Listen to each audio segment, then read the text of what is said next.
Aussie accent. One of the best, one of my favorite sounding, but why is this so hard? That's hopefully what we're going to find out here. This is a clip from ABC News In Depth. It'll be linked in the description down below so you can check out the whole thing uninterrupted. This is a Discord suggestion from T-Girl009.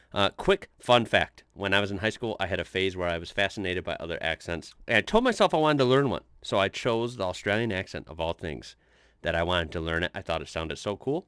And, well, long story short, I just could not do it. Aussie accent is so hard. $100 dues, Tobias! Are you done? Great. Then let's cut the BS and get real. What? No, nothing's going on around here. It's... Okay, obviously these are clips of, presumably American actors trying to copy an Aussie accent for a role or whatever, and they give it a good try, but it does not sound right. You can just tell the difference when it's natural. People just can't get it right. It's very difficult for some reason. Completely innocent. What accent is that? Jamaican?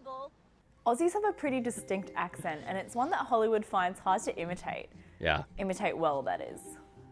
Who do they think I am? Some stupid Aussie drongo? But every now and then we get something like this. Life is sharks. 100 million years ago, when the dinosaurs lay dying, last thing they saw was sharks. Here's Liev Schreiber's own accent for comparison. To be an actor, or I guess to do anything in show business, the first thing you have to be willing to do is make a complete ass of yourself. Not that you did, Liev. So what makes the Aussie accent so hard to do properly? You can hear the difference. It's really challenging because it's similar to a lot of different accents. It has components of a lot of different accents, and I think that's where people get derailed. Letha McPherson is a dialect coach and the head of voice at the Victorian College of the Arts. I always find it quite pleasing when I listen to accent tapes where one person is demonstrating 17 different accents. Yeah. You go, wow, impressive, impressive, impressive, and they get to the Australian and you go, nah. I've not met one American person that can do an Aussie accent. Most likely this one included. To understand the intricacies That's crazy, of the Aussie right? accent, we have to take a look at how it was born. The Australian accent started more than 200 years ago in January 1788, when the first European settlement landed. Aboriginal Australians were already here at the time, of course, Right. but English was a foreign language to them. The first colonies of Australia mainly came from southeastern England, Ireland, Scotland and Wales.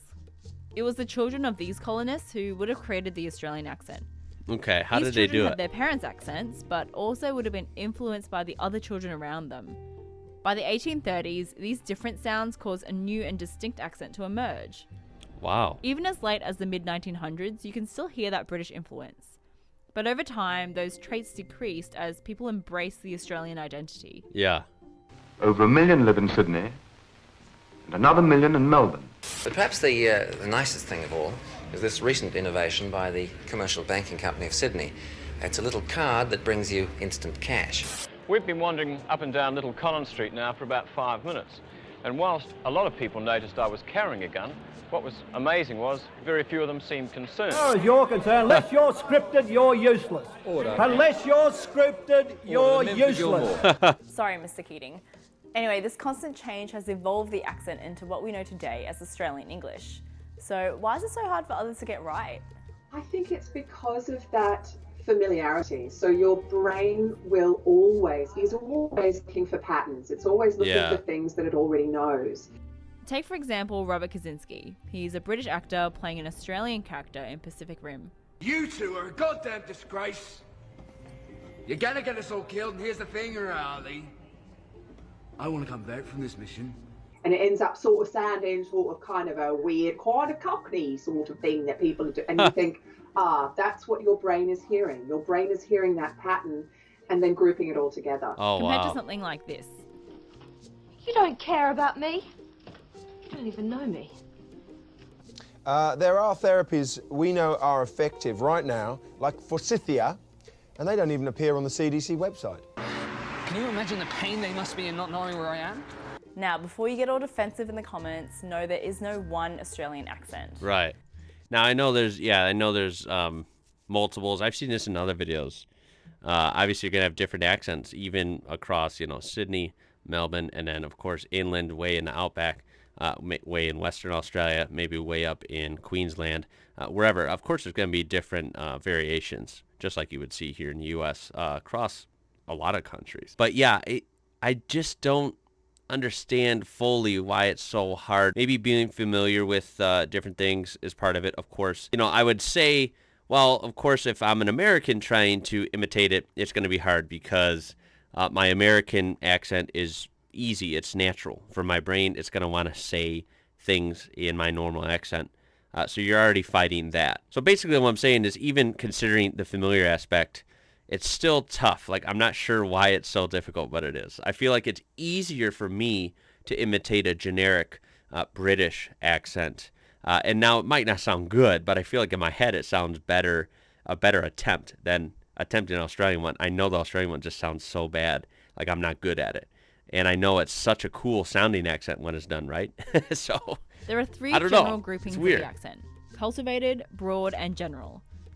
Without spoiling, it ends with possibility. And here's this bloke from the bush up in Beerwah, Queensland. But nowadays, those definitions aren't really adequate, as we've shifted towards a more general accent. A better way to group the accent would be Standard Australian, Aboriginal English, and Ethno-Cultural Australian English. Sometimes we take those things for granted. Helen picked a good spot near the water and spent the morning surfing and relaxing in the sun. That last one reflects the fact that everyone has an idiolect. Your own accent is shaped by the history of where you've lived and who you've grown up with, so we all sound a bit different from each other. But there are plenty of common traits. And you learn over time in Australia to talk without moving your top lip. Because if you open your mouth, the flies go in. Maybe because he's a New Zealander, but that's not quite right. The back of the mouth at least should be really open. So you can feel like you're almost sitting on the edge of your seat, looking down a little bit, like you're feeling like you're looking over the edge of something. And that's going to lift your tongue up at the back and give you that warm, kind of bright quality that really distinguishes this accent. You don't hear a lot of Australians sort of talking like that. You don't hear that kind of dull, Oh, yeah. what we call a D-nasal sound. Australians are much more likely to have a level of nasality. Very aware we all go up at the end of every sentence. Because we're all too insecure to actually make a statement. Rising inflection, So yeah, that's when big people time. are actually making a statement, but they're actually going up in tune Yes. as they're talking to you. That is very And, Aussie, yeah. You may notice that quite a lot, but again, it doesn't happen everywhere. It's Right. not a distinguishing characteristic, but it is a trait. So to know that that's where the Australian tongue rests is hugely helpful for, like, if like for Scots, if I'm doing like a Scottish accent, like that's their hesitation zone, which Right. is really I get high it and now, forward. Takes a lot of effort for us, but that's where their tongue rests. So for them to just drop back to gives you a sense of the whole landscape that you're working with. And there are plenty of other common traits like our lack of enunciation and our sing-songy flow. But who knows? With technology connecting us to other cultures... Right when she said, who knows, you hear how I say it, who knows? That's just like how I say it, right? That's natural. And I know when I hear Australians say words like that, like the OW words, for example, it's very obvious. That's like a very easy identifier of an Australian accent versus any other English-speaking accent, right? And that one's hard, like, who knows? See, that doesn't sound right. Let me try the up, like looking over an edge. Who knows? Yeah, it just sounds forced. It sounds forced. It doesn't sound right. Like she said, it sounded natural. So anyway, I love the accent, though, you know? It's Maybe in wish I 100 could years do it'll it. sound totally different. So it's Yeah, it could interesting change to over see that time. Maybe we might have more of an American influence coming in and less of a Yeah. British influence. That's what I've heard. I've heard from you guys in comments over various videos, different, Australian media. I've gotten to read like some newspapers and articles and things. I've seen a little bit of talk that the Australian accent is certainly still unique. I'm not saying it's like American, not at all. But it's gotten, I think American influence has creeped in through some media and things. I think they've been meshed a little bit, Australian and American media, to an extent for certain people. But yes, I've heard people say in some of the cities, like Melbourne, for example, some people sound, sort of Australian, but it's more generic and maybe not as strong, where they almost might sound somewhat American-ish too. I've heard people say that. I've also heard that, of course, over here we have a little bit of Aussie slang that bleeds into our culture.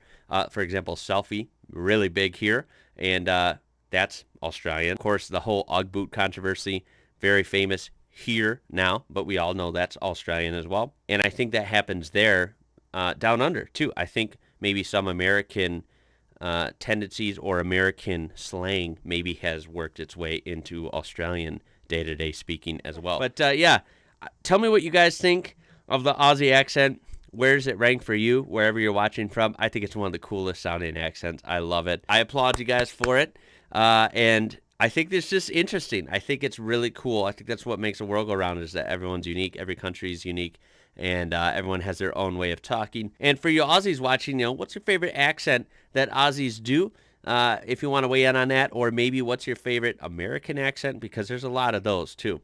Again, I have a mix of Midwest / slight Chicago accent. Granted, there's people downtown Chicago that sound way more Chicagoan than me. Please throw a thumbs up on this video if you enjoyed it and find accents just kind of interesting and fun. Of course, you can subscribe to join our amazing community. I would appreciate that. That being said, guys, my name is Ian. You're watching IWrocker, and until next time, y'all, catch you later.